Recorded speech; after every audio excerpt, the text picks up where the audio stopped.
Hello, everyone, and welcome to a webinar hosted by the Cloud Standards Customer Council, Interoperability and Portability for Cloud Computing, a guide. My name is Tracy Berardi. I'm Program Manager of the CSCC. Thanks so much for joining us today. You know, one of the biggest problems facing cloud adoption is cloud interoperability, and the topics of interoperability and portability are significant considerations in relation to the use of cloud services, but there's some confusion and misunderstanding of exactly what this entails. So we're going to go deeper into this subject today. Now I'll advance the slide. If you're new to the Cloud Council, I'm just going to take a moment to tell you about us and what we do. The CSCC works with standards bodies, open source groups, and cloud end user organizations, cloud customers, to publish vendor-neutral guides on important cloud topics like security or cloud SLAs and interoperability and portability, for example. And our work helps to influence standards of practice by highlighting customer requirements, use cases, and best practices. So on this slide, you'll see some of our recent projects from this year. In particular, you might also be interested in our practical guide to hybrid cloud computing or one of our new reference architectures that were published this year. You can visit our site. It's cloud-council.org. You can read all of these deliverables. They're posted on a resource hub. And also, you can consider becoming a member. Membership's free, and you're welcome to contribute to papers if that's of interest to you. So in the Attachments tab on BrightTalk, you can download, we have a PDF of today's presentation, as well as a link to our Interoperability and Portability guide in its entirety. And we should have some time for Q&A at the end of the presentation, so you can submit questions. That would be great. I'm joined by my colleagues John Megan and Mike Edwards from the CSCC. I'm going to go ahead and hand off excuse me, the presentation to John. Thank you, John. Thanks a lot, Tracy. So the remainder of this presentation is going to focus specifically on the Cloud Interoperability and Portability Guide. The table of contents for the paper that's included on this chart provides a really good overview of the flow of today's presentation. One of the primary motivations for the paper is that the explosive growth of cloud computing over the last few years has led to a significant increase in the variety of cloud services being offered. And in many cases, these cloud services are based on proprietary architectures and technologies that are increasing the risk of vendor lock-in for many customers. And so to mitigate this risk, customers need to ensure their governance and purchasing policies support a strategy to achieve high levels of interoperability and portability. So a major assertion of the paper is that interoperability and portability are quickly becoming critical success factors for future adoption of cloud computing.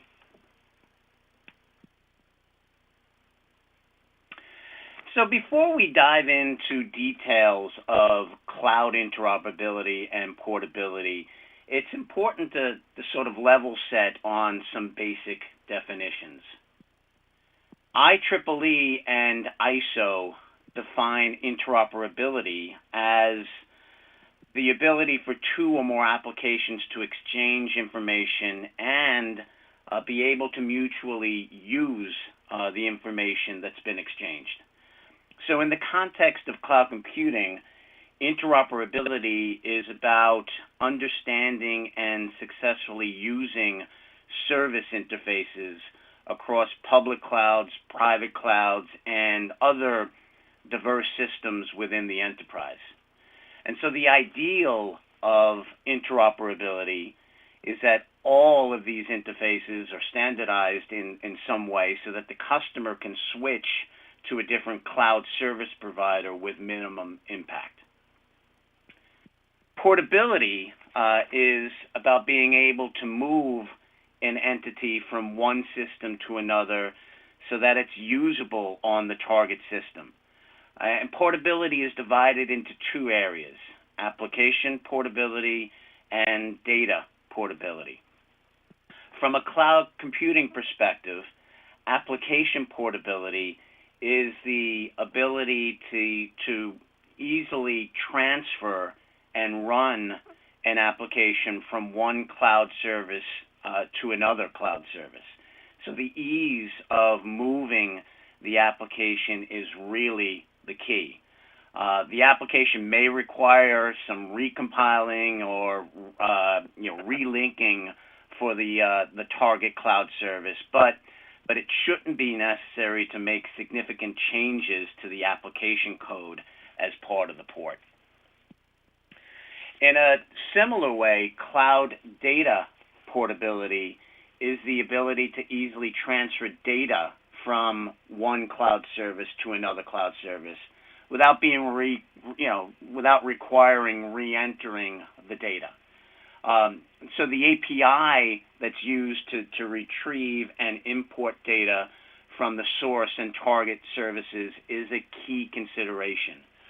In many cases, the API used for the source service may not be the same as the API used for the target service, so some sort of mapping layer may be required. The second aspect of data portability is the syntax and semantics of the transferred data. The syntax of the data should ideally be the same as the source and target services. But if the syntax doesn't match, for example, the source may use JSON and the target may use XML, it shouldn't be. It should be possible to map the data using commonly available tools. And on the other hand, if the semantics of the transferred data doesn't match, then data portability is likely to be more difficult or even impossible.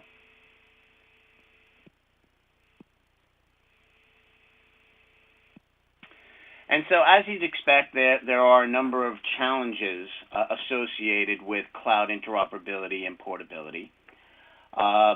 For interoperability, it's not just the functional interfaces of an application or service that need to be considered. Security, admin, and business interfaces need to be understood and accounted for as well. There's a very good chance that different providers use different APIs for comparable services. So that is, the interfaces may not be standardized, right? In general, the level of interoperability decreases as you move up the stack. So IaaS services have the greatest level of interoperability, and SaaS have the lowest. Paas falls somewhere in the middle. And as you move up the stack, customers have less control over the cloud service interfaces, and these interfaces become more proprietary. There are very few standard APIs for SaaS applications, which means switching from one SaaS application to another with comparable functionality typically involves a change in interface. Now, there are some practical approaches to handling these interoperability challenges. One possibility is for customers to provide an isolation or mapping layer between their own applications and the cloud service interfaces so that the cloud services are not invoked directly. Technologies like enterprise service buses can be used to build these isolation layers. Another possibility is to use the services offered by a broker that takes on the role of mapping a standard interface offered to the customer to varying sets of interfaces offered by different cloud providers. Portability challenges also vary significantly based on service model.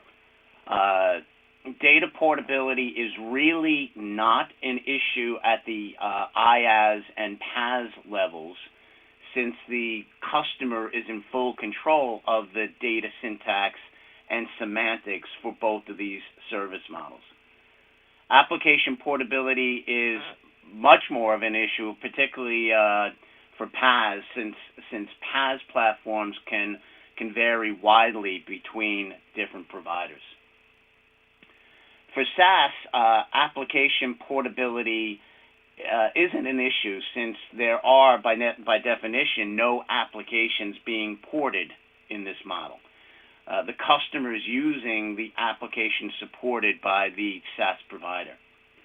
Data portability is actually a major concern for SaaS cloud services, since the content, data schemas, and storage format are all under the control of the SaaS provider. And so as a result, customers need to understand how to import and export this data effectively. So in terms of potential solutions, there is some standardization available at the IaaS and PaaS layers that are easing the portability challenges. For IaaS, standards like OVF and standardized interfaces provided by Linux help simplify application portability. For PaaS, the increasing adoption of common open source PaaS platforms like Cloud Foundry are also helping. In addition, the emergence of container technologies like Docker allows independent deployment of parts of an application that helps enhance portability.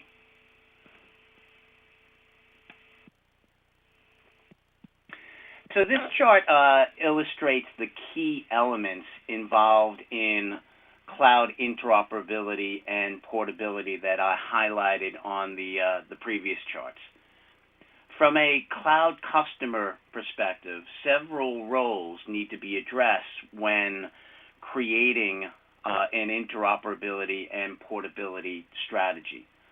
End users, developers, administrators, and business managers all need to be considered. From an interoperability perspective, the impact of functional, admin, and business interfaces, along with security considerations, need to be thoroughly assessed. Admin interfaces involve capabilities for administering the cloud service and include capabilities like monitoring the service and managing its behavior. Business interfaces involve capabilities relating to the business aspects of the cloud service, including subscription information, billing, invoicing, etc. For application portability, the app environment supported by the cloud provider dictates the ease by which customer apps can be ported. If the app environment supported by the provider is compatible with the customer's on-prem app environment, then portability is going to be significantly less of an issue. For data portability, the ease of moving customer data into and out of the cloud service environment is certainly most important. However, derived data like log files and configuration data needs to be considered as well. And so the next three charts I'm going to take you through are going to highlight how these elements are impacted differently depending upon the cloud service model that's chosen.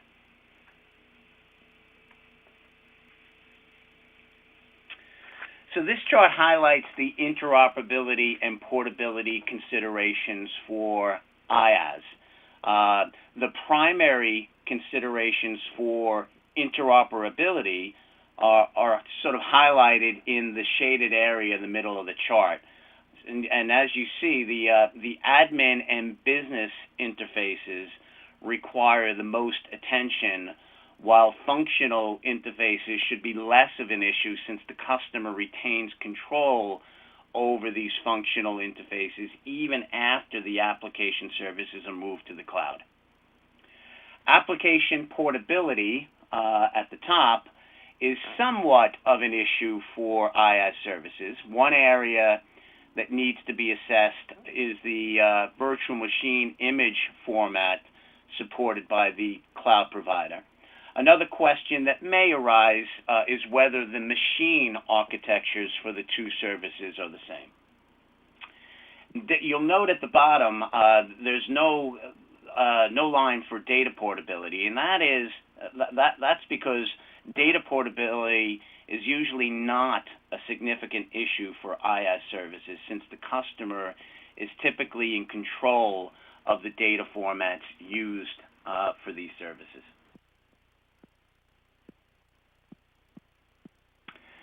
This chart highlights the interoperability and portability considerations for Paas services. Similar to IaaS, the primary considerations for interoperability are the admin and business interfaces. Again, functional interfaces should be less of an issue since the customer retains control over these interfaces when application services are moved to the cloud.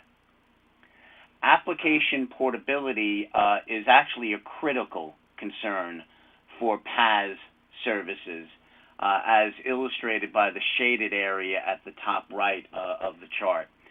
In many cases, the app environment used by the application code consists of a substantial software stack with many APIs.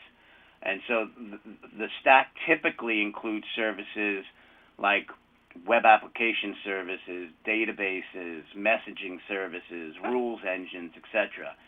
And so the app code may have dependencies on a particular set of services. So it's really vital to know that the set of services available within the cloud provider matches the set of services available within the customer's on-prem environment, and that those APIs for those services are consistent.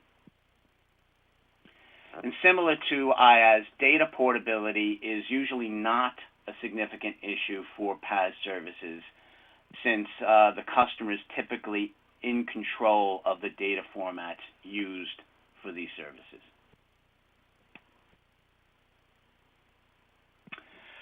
Okay, so this chart highlights the considerations for SaaS services. Unlike IaaS and Paas, a primary interoperability consideration for SaaS is the functional interfaces of a service. As I mentioned earlier, there are very few standard APIs for SaaS applications, so switching from one SaaS app to another typically requires existing customer applications invoking these interfaces to be rewritten to use the new APIs. Application portability is not a concern for SaaS services, since no applications are being ported in this model. However, data portability at the bottom is a significant concern, since the content, data schemas, and storage format are under the control of the cloud provider and may differ from the customer-supported formats. So, with this as background, what I'd like to do now is turn it over to Mike Edwards. Mike will take us through a series of scenarios that are documented in the white paper, and for each scenario, Mike will dig a bit deeper into specific considerations and recommendations. So, Mike, over to you. Thanks, John. So let's move forward to the list of scenarios, and there are 5 main ones that are covered in the CSCC paper, which we feel reflect some of the common things that customers do when they're using cloud services. So the first one is a customer who is using one service but wishes to switch providers to use a different cloud provider for the service. The second example is a case where the customer wants to use multiple cloud services from different cloud providers, picking the best from different providers perhaps. The third one is where a customer wants to link one cloud service to another cloud service they're using. This is kind of variation of using multiple cloud services. The fourth is the very common case of hybrid cloud, where you're dealing with a customer having to link various in-house capabilities that they have with one or more cloud services that they're going to be using. And then the last example is, again, another very common case where customer, you have an existing capability you're running in-house, and you want to migrate that into a cloud environment in order to take advantage of that cloud environment. So those are the examples, and we'll now go through those each in turn. So the first one we have is the customer who is wanting to switch providers for a particular cloud service that they want to use. So we start out at the beginning with the cloud service customer using cloud service A from provider A, and then after the switch they would like to be using cloud service B from provider B, but nominally the cloud service is offering the same fundamental capabilities. Now, the considerations then that might apply to this scenario. As John has said earlier, one of the big issues will exist for SaaS applications, where the cloud service A and B are two SaaS applications. Then the APIs provided by cloud service A and cloud service B are by no means guaranteed to be equivalent. And not only the APIs, but where you have user interfaces of these applications, as is often the case for SaaS applications, those two are likely not to be identical. They're not going to be standardized. So you're going to have to give a lot of thought as a customer to the effect of those APIs and those user interfaces changing as you move between the providers. For the user interfaces, of course, that may involve you having to retrain staff to understand how to use the new interface compared with the old one.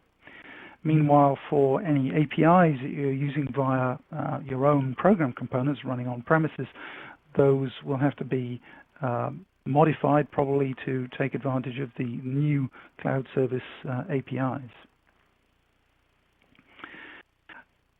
For IaaS and Paas cloud services, then the situation is somewhat different.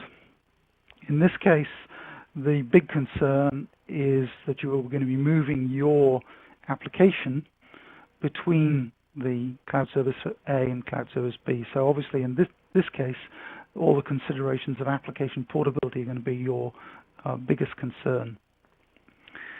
There you're going to need to understand the current environment that exists in cloud service A, what sort of dependencies your application has when it's running in that cloud service, and then understand what equivalent capabilities are being provided in cloud service B. If you're using a particular database, does that database exist in the new cloud service B environment, and can it be configured to match the configuration you had when you were using cloud service A, and so on. Another consideration for SaaS environments is, of course, a question of data portability. It's almost inevitable that if you're using a SaaS application in an initial cloud service, it's got a whole pile of data associated with it. Whatever that is, it's your data. You've got to be able to extract your data from that cloud service and then take it and put it into the environment of the new cloud service B and make sure that it can be used there. And there may be issues of data formats, but worse, there may be issues of data semantics to worry about. Does the expectations of the data for service B match the expectations that service A had? And that's where some of the bigger problems can come if the semantic expectations of cloud service B aren't the same as those of service A. And that's something to watch for very closely. So in terms of recommendations for this kind of move from one service to another, for IaaS services, you really need to check that the target cloud service is going to accept standard application packaging formats. So if we're talking about VMs, that might be a format like OVF. If we're talking about more modern services like handling containers, then you've got to ask the question, are they handling Docker or whichever container format you're currently using?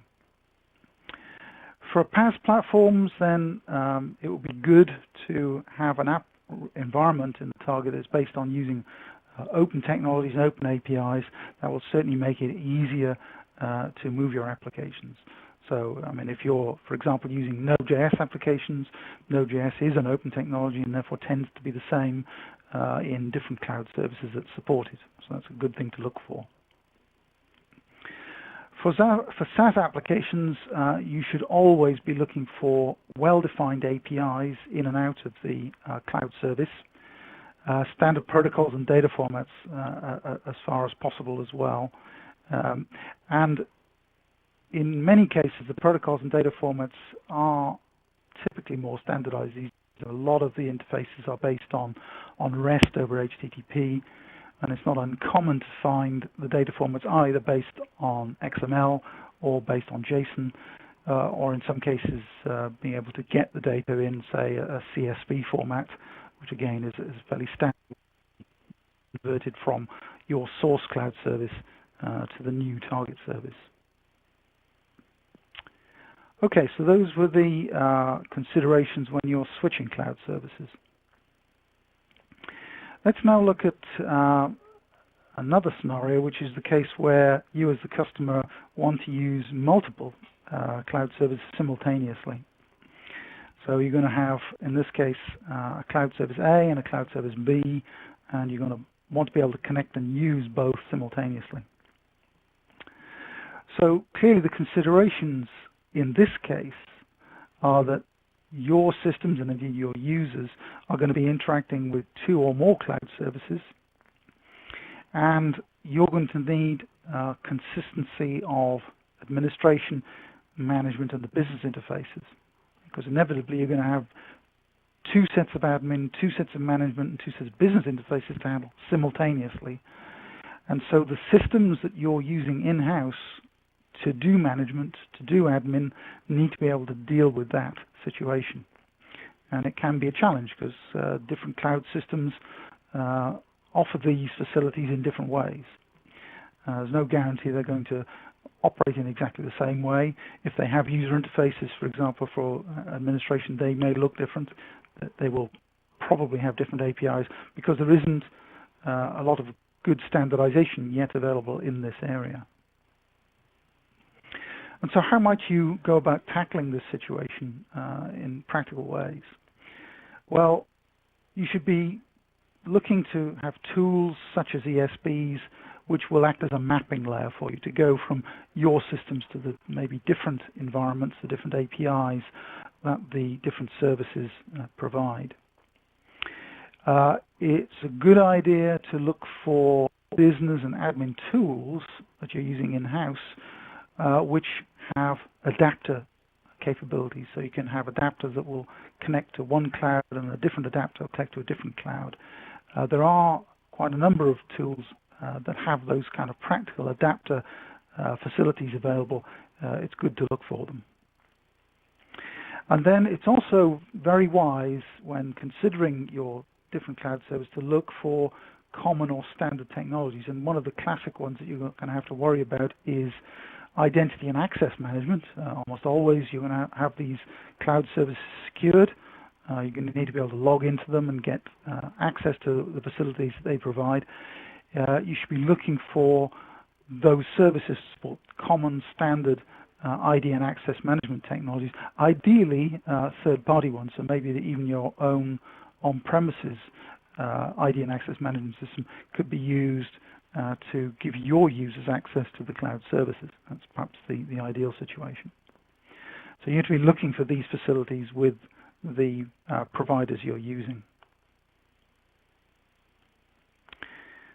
So that was the situation of handling multiple cloud services at the same time. Let's look at a slightly different scenario now, which is where you're using two cloud services, but in this case, one cloud service is taking advantage of the facilities provided by another cloud service directly. So that's what the scenario 3 diagram shows. So in this case, you as cloud service customer are interacting directly with cloud service 1 from one provider, and it is, say, sourcing data or other capabilities from cloud service 2, which may be with another provider. Now that implies that cloud service 2 has some kind of API that cloud service 1 is going to use to get access to the capabilities of cloud service 2. And here the main concern is going to be interoperability. Can cloud service 1 successfully use that API that cloud service 2 provides? Can it get the right operations done? Can it get put in data in the right format? Can it get data back in the right format? Can it understand that data and make use of it? Those are the big questions. The other concern that you will have is of security. Most cloud services are secured in one way or another. So when Cloud Service 1 invokes Cloud Service 2, are you able to give Cloud Service 1 appropriate credentials to be able to present to Cloud Service 2 so that it can get access to the capabilities provided?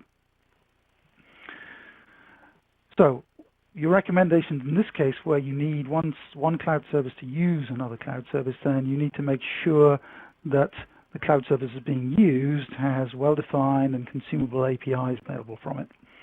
That's almost job number one, is to make sure that that's available. And if necessary, you may want to consider use of an adapter layer, say a Paas app fronting a SaaS service. It's not an uncommon thing to do, so that you can deal with any mismatches between Cloud Service 1 and Cloud Service 2.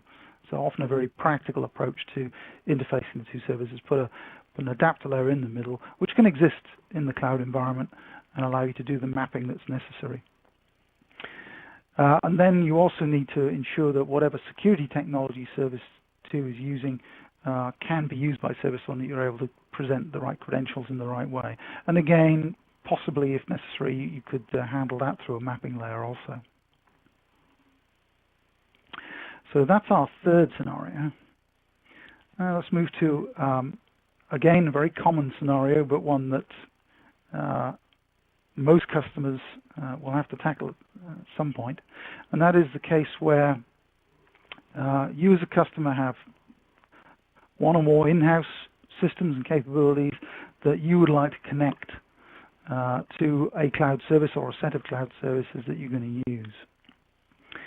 Now, in the diagram here, we're showing a subset of the diagrams that John showed earlier, where we're showing the in-house applications and systems that you're running in the cloud customer environment. And then over on the right, we have our cloud service with whatever it's doing, its data, its applications.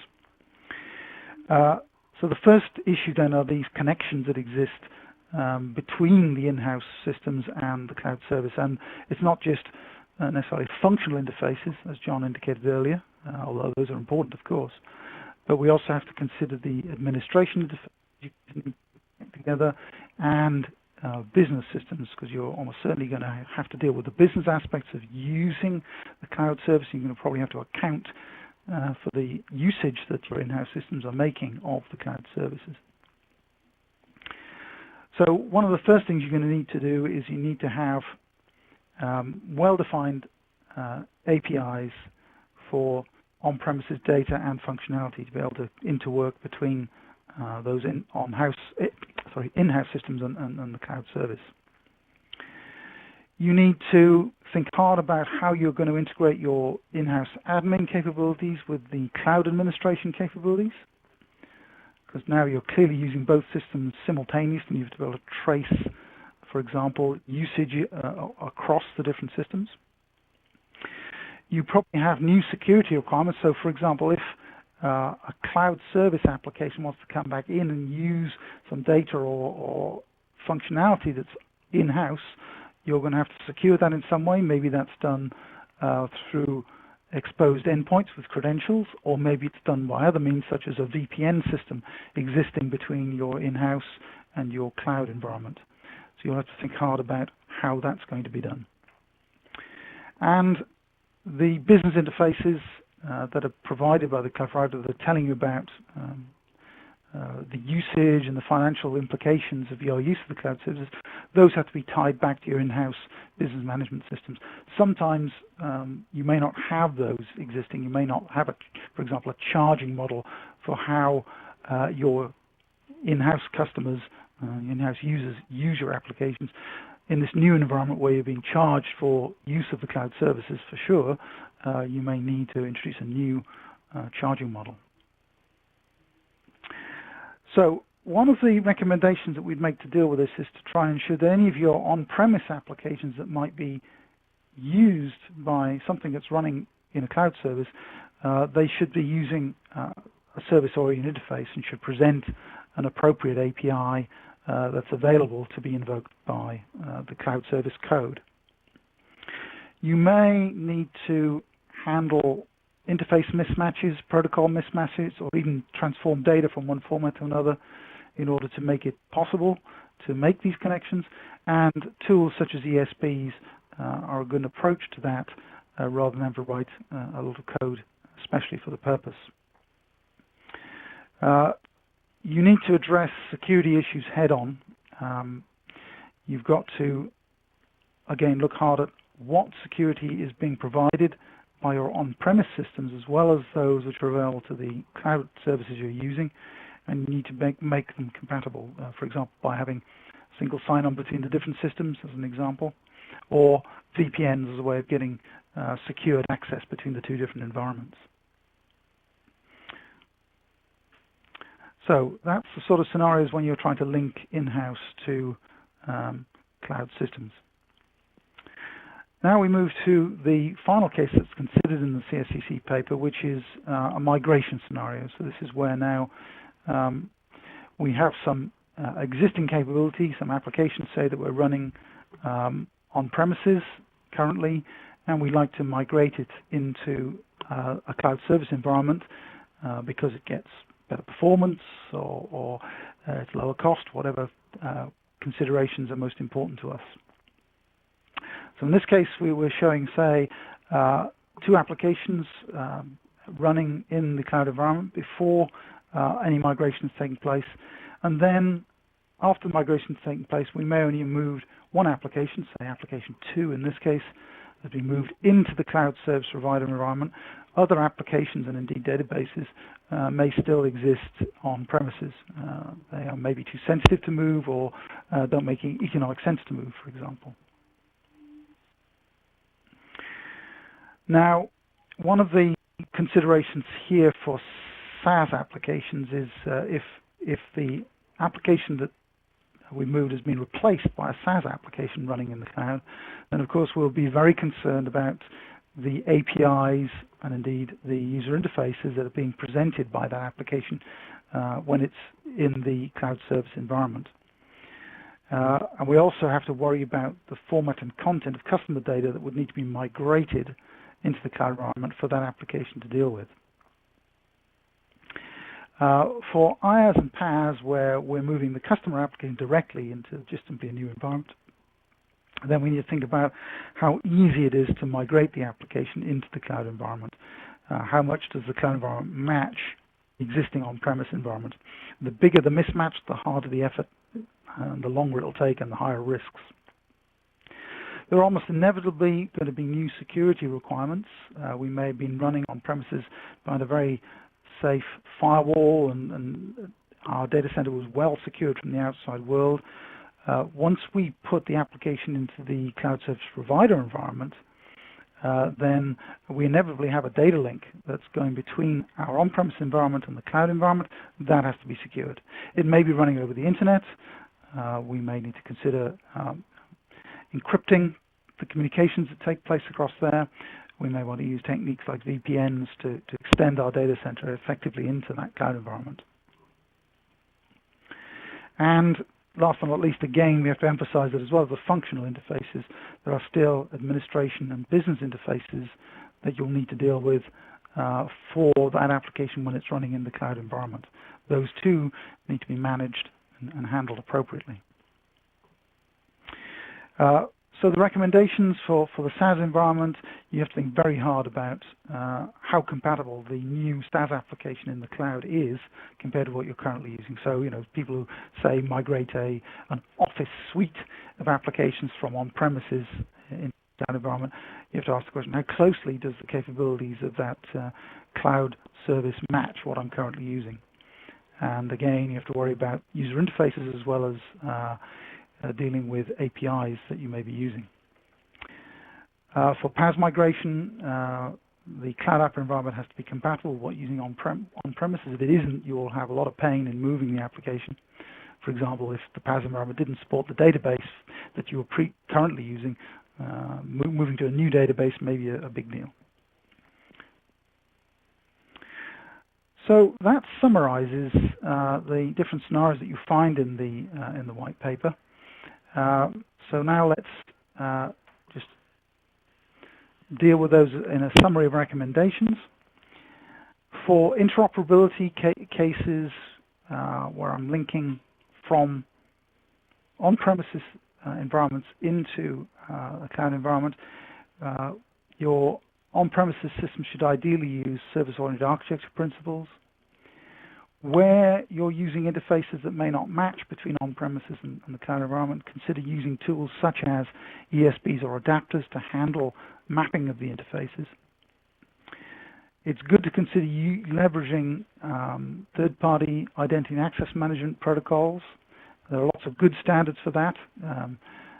Things like SAML, things like OAuth and so on can be very useful to handle ID and access management.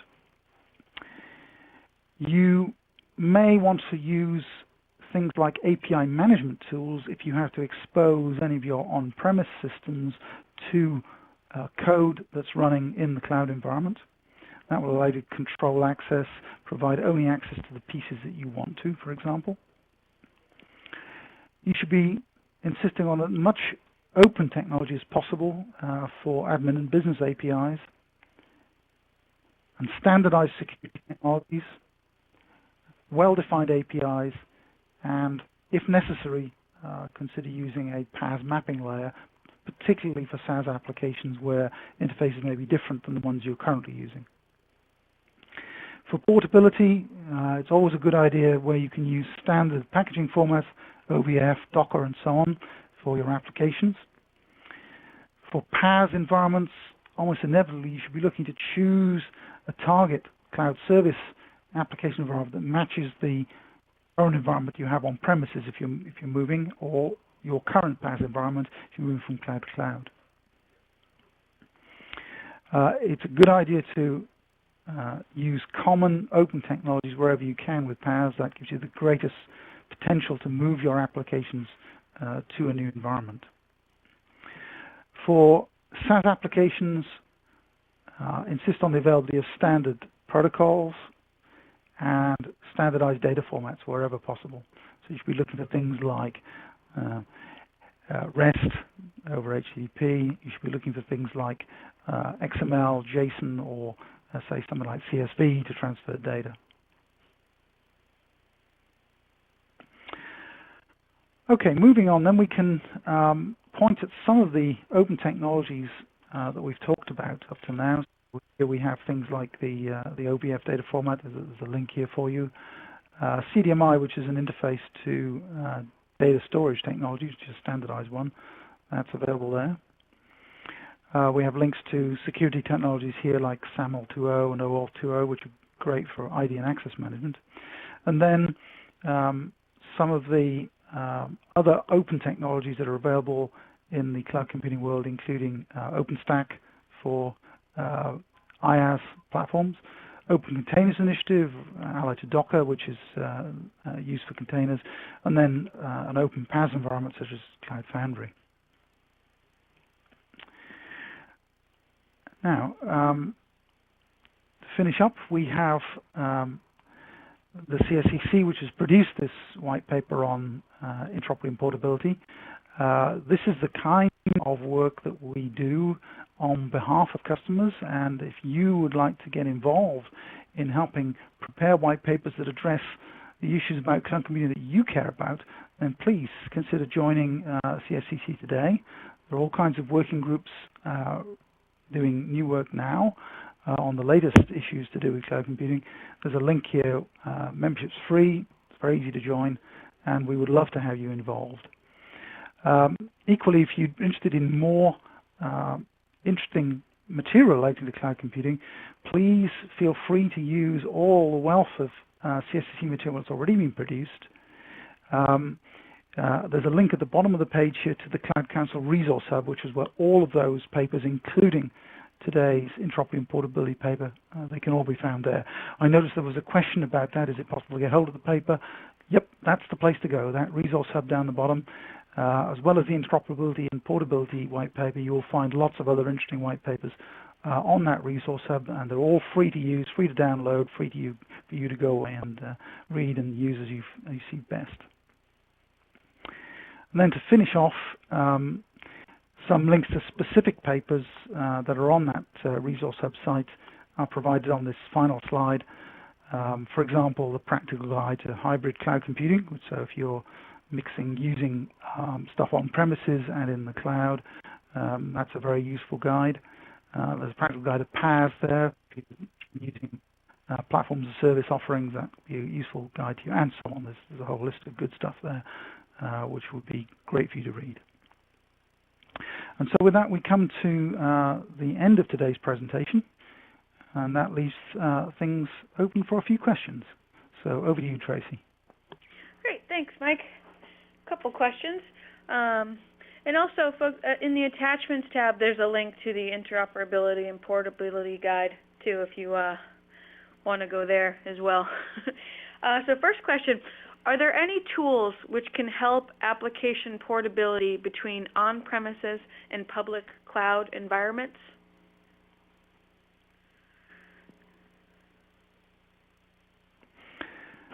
Do you want me to handle that, John? Yeah, Mike, go ahead.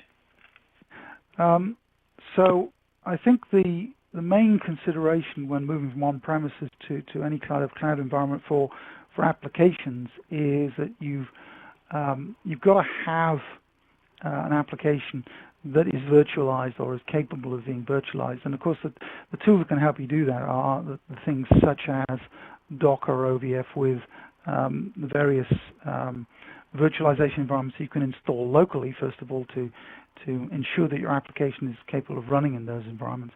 And if you're able to do that, able to do the virtualization locally, then it makes it much easier to take the application and move it out into a cloud environment, because most of the common environments tend to support one or other of those virtualization formats that is commonly available. So that allows you to do any preparation work you need to do of virtualizing your current stuff, and then that makes it an easier job then to move into the cloud environment. Thank you. This is actually our last question, so if anyone has any others, we're open. Next question is, how do containers help in moving applications between environments? Neither Mike or John. So the question was, how do containers help in moving applications between environments? Okay, I'll bite in it. So I think I sort of touched on that in answer to the previous question. If you're able to take an application, containerize it, then that makes your application somewhat less dependent on the details of the target environment you're going in. I mean, effectively, a container is a virtualization of an operating system. So, you may be running on Linux with your application. If it goes into a container, you don't have a copy of the operating system in there, but you have a virtual copy of it. Like you're able to access the operating system through the techniques of the container. Containers can also help you using stuff like Docker, because it allows you also to layer your application. You have your application code layered on top of elements of the software stack which your application typically would depend on. whether that would be, say, a runtime environment like Java or like Node or whatever technology you're running. And you can know that Docker container is typically available for the target environment you're going on, so there's just less work to do to move your code from where it is now to the target cloud environment you're looking at. Yeah, Mike, the only other thing I'd mention, you mentioned it briefly a little earlier, is that there are open initiatives in this space, like the Open Container Initiative, right, that is in place to help define and create industry standards around container formats and runtime. So, if you take a look at the Open Container Initiative, you'll see all of the major cloud computing providers participating in this open governance structure. Yes, very much so, John. Agreed. Tracy, I notice we do seem to have another question now. Shall I read this one out? So, I will. Or go ahead, Mike. Sure. You go ahead and read it. Go on. You okay. Put it more nice. It says, I note that you recommended the usage of open technologies, but there's no reference to Oasis's Key Management Interoperability Protocol, KMIP, for security object and encryption key management. Do you have any recommendations related to Oasis KMIP? Well, certainly key management is a necessary capability that you're going to have pretty well in most cloud environments. And Oasis KMIP is the accepted standard in this area. So certainly when you're looking at a cloud provider and asking, well, how am I going to manage my keys in that arena, then having Oasis KMIP supported is a big plus, I would say. So it's something you should look for. The more open interfaces, protocols, and so on that you can get from a cloud provider, the better in many ways. So this is one of them. It's the same as other security technology. You'd hope to be using standardized security technologies wherever possible, rather than having to do proprietary things. Do you agree, John? I do, Mike. And the other thing that I mention is that within the resource hub for the CSCC, we actually have published, the CSCC has actually published 2 white papers on this topic of cloud security. One focuses on 10 steps to ensure success from a cloud customer perspective. And then we actually just recently produced V2 of this cloud security standards white paper, what to expect and what to negotiate. And so in that second white paper, we touch on all of the key standards and open source projects around cloud security.